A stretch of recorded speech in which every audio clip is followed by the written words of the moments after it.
பாரம்பரியமான இந்த ஜவரிசி கொழுக்கட்டை உடம்பு சூட்டை குறைக்கிறதுக்காகவும் வயிறு புண்ணு ஆத்துறதுக்கும் செய்யறாங்க. கொழுக்கட்டை வெது வெதுப்பான சூடு இருக்கும் போதே பால்ல போட்டு சாப்பிடும்போது ரொம்ப ருசியா இருக்கு.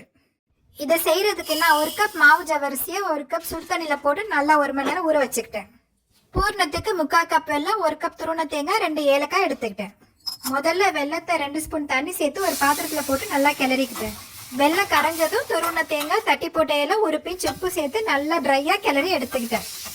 அடுத்து ஊற வச்ச ஜவரிசி எடுத்து நல்லா கிளறி கையால நல்லா மசிச்சு மாவு மாதிரி ரெடி பண்ணிக்கிட்டேன்.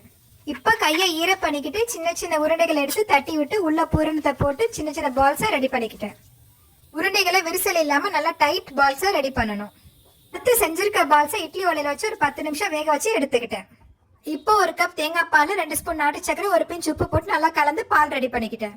அடுத்து சூடான உருண்டைகளை பால் நட்ஸோட சர்வ் பண்ண அருமையான ஜவரிசி கொழுக்கட்டை ரெடி.